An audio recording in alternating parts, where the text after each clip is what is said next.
Hey digital investors, what is going on? Welcome back to another video where we cover everything that is going on inside of the crypto space.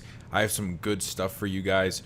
We're just gonna hop right into it. This video is gonna be a little quicker than usual. We don't have as much stuff to go over today, and these articles today are a little shorter than usual. So this one's going to be a little short and sweet. If you guys are frequent viewers of the show and you would like to show some support, tapping the like button helps a ton to push this video in the YouTube algorithm. And with that said, guys, I really just want to hop right into it. So we have crypto platform Stellar looking to acquire payments giant MoneyGram. So this is pretty huge and a little controversial because we know there's been other companies who have worked with MoneyGram in the past, and they've been getting other offers, as we know from like Western Union a while back, who also wanted to buy them. So let's see what's going on. Bloomberg reports that the nonprofit organization Stellar Lumens, or otherwise known as XLM, is working with Boston-based private equity firm Advent International on the potential acquisition. Again, they're trying to acquire MoneyGram here.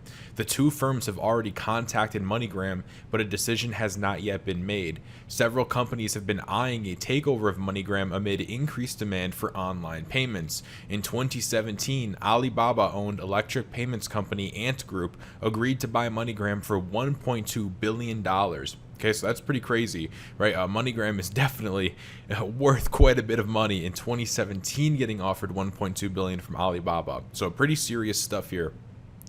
The deal stalled after failing to secure approval from the Committee on Foreign Investment in the United States. Last year, we also have fellow money transfer company Western Union who offered to buy MoneyGram, and clearly that never went through. And also keep in mind that San Francisco-based payments firm Ripple also purchased a $30 million stake in the remittance giant in 2019, but the two firms announced in March that they are ending the partnership agreement. So we have some really weird stuff going on.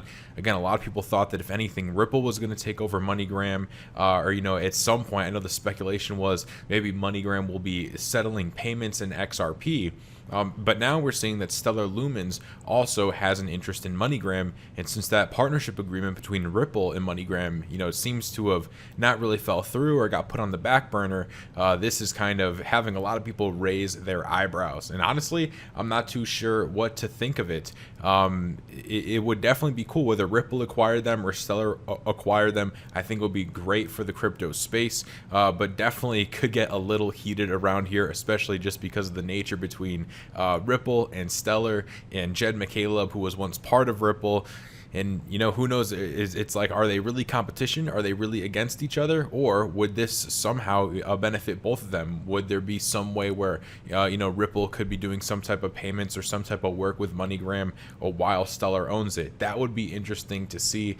And ultimately, I think we probably are not going to find out exactly how that would play out until it happened. But some interesting things. Let me know what you guys think in the comments below. Here we have first Decentralized Exchange launches on Polkadot and Kusama ecosystem. The first decentralized exchange, and this is the Kerora DeFi network of the Akala Foundation. It's called Kerora Swap, and Kerora Swap has opened for trading with 3.4 million in total value locked. These are going over a few facts of it. The exchange's first trading pair is KSM against KAR, and it's formed of the native tokens of Kusama and Kerora. I hope I'm saying that correctly. Kerora Swap will harness a bootstrap mechanism as a means of launching a new trading pair in a warm-up mode as a means of achieving liquidity without some of the risks of market manipulation, and trading is temporarily disabled in bootstrap mode until the predetermined liquidity requirements are reached. This was said in the announcement. And Kerora also announced in June as the first winner of a 48-week lease to build on Kusama, Polkadot's pre-production environment, also known as its Canary network. Polkadot and other networks like Cosmos and Solana are offering developers a way to avoid the higher costs and increased congestion on Ethereum that have come with the explosion in the DeFi market. So pretty interesting stuff. Again, this is the first decentralized exchange to be on this Polkadot and Kusama ecosystem. So good news for the holders of those tokens. And let me know if you guys are holders of either Polkadot or Kusama. Here we have Rothschild Investment Corp has increased its Bitcoin exposure by 300% since April. So this is pretty crazy, right? Rothschild Investment Corp has bought more Bitcoin and Ether exposure via Grayscale despite the ongoing crypto market retreat. And again, I thought it was interesting that they not only bought just Bitcoin, but they're also accumulating Ethereum. And we've been hearing a lot about Ethereum lately. It seems like everybody is talking about it. Now we have this Rothschild Investment Corp investing into it. So let's see what's going on. Was in a filing with the United States SEC on Saturday that Rothschilds confirmed that it now owns 141,000 shares of the Grayscale GBTC Trust. The Rothschild Investment Corporation is also invested in Grayscale's Ether Trust. Its exposure to Bitcoin has increased considerably this year. The filing shows in April its GBTC shares totaled to 38,000, over 38,000 in Bitcoin terms, with each GBT share equal to a fraction of a Bitcoin, a certain fraction, which is right here if you guys want to do the math on that or something. Rothschild thus has an equivalent Bitcoin exposure of 132.8 Bitcoin, or $3.9 million worth. The data implies that declining prices have not phased executives, while Bitcoin has been maintaining a drawdown for 3 months after hitting its all-time high of over 64,000 in mid-May. And here we have the Grayscale CEO. He told CNBC that investors in this asset class are really not focused on short-term movements in price. He says, these are really investors looking at their allocations in the medium to long term, and so any volatility or dampening of volatility is not something anyone is fazed by. Okay, so they're basically recognizing, hey, cryptocurrency and Bitcoin, it can go down further from here, but in the long run, right, you don't even have to really nail a perfect entry, right? You don't have to nail the exact bottom. It's kind of about just getting in, and you know that over the long run, your investment should net you a positive ROI. On Monday, ARK Invest purchased a reported 310,000 GBTC shares of its own, bringing its combined holdings to 8.8 million. At its peak, GBTC represented 0.9% of the ARK portfolio in late March, so almost getting to a full 1% of the portfolio. And the rest of the article just goes over some other Grayscale news and things that are going on with them, but mainly just wanted to touch with you guys on this. So they have increased their Bitcoin exposure by 300% and gotten exposure to the Ethereum trust as well. So pretty crazy stuff. We also have macro guru Raoul says he's accumulating new crypto asset in addition to Bitcoin and Ethereum. And I really like Raoul's mindset and his thoughts on the space. He definitely has some good ideas, and I do like to see what he says. So let's see what it is he's getting into. In a new interview, he says he's gravitating towards social platforms with strong network effects. Powell also says he's devoting some of his net worth to the crypto sports entertainment project Chiliz, or CHZ. Chiliz has a market cap of over 1 billion, and it is the crypto asset that fuels the fan token app Socios.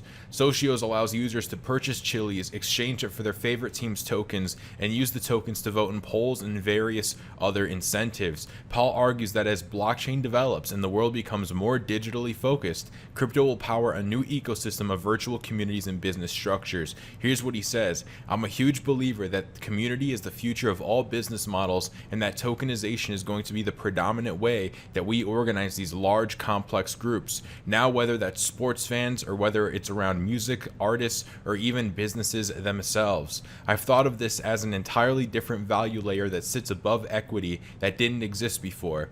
Because for, let's say, sports teams to access their fans, they had to pay social media, they had to go onto different platforms, and they had to lease their audience back from Facebook and everybody else. And this way, it aligns the benefits. Facebook is a classic example of a network effect business, and they have this structure where the shareholders get all the economic value and the network users get the network benefit, but they don't get the monetary value. Then Bitcoin comes along and changes everything because the network user gets the value, the token, and that unlocks this whole community thing or fandom, because then suddenly above equity is this whole other thing that is potentially larger than the equity itself. So as we can see, Raw Paul being his usual extremely bullish self on the space. Social tokens, interesting stuff. We We know he's invested in Chili's now, or CHZ, so this might be a new trend to keep our eyes on, right? Definitely good to be aware of what's going on with these trends rather than being caught up with them before they happen, or after they happen rather, right? When we look at NFTs, a lot of people thought NFTs were stupid, they'll never take off, no point in looking at them, right? It doesn't make any sense. But, you know, I've said it many times before, I'll say it again, doesn't matter what we think, it matters what the market thinks. So social tokens, take a look into them, do some research on them, and see if maybe you think it's a trend that could take off a lot harder in the future. With that said, guys, our fear and greed index for today is sitting in fear at 27, so at least we're out of extreme fear, but nonetheless, we're still down low on this pendulum. And for coin prices today, we have Bitcoin sitting at 34,000, Ethereum still holding above $2,000, BNB is at $296, Cardano at $1.20, XRP just under 60 cents, Dogecoin at 19 cents, Polkadot at $13, Uniswap at $17, and Bitcoin Cash at over $400. And with that said, guys, I know it was a quick update today. Again, not much stuff to go over, and the articles were rather short today. But if you guys enjoyed it, tap the like. It really does help a ton to promote this video in the YouTube algorithm. And if you're trying to stay up to date on everything that is going on in the crypto markets, then make sure you subscribe and hit the bell. And I'll do my best to put out these updates as frequently as possible for you guys. All right, with that said, hope you guys all have a great day, and I will see you on the next one.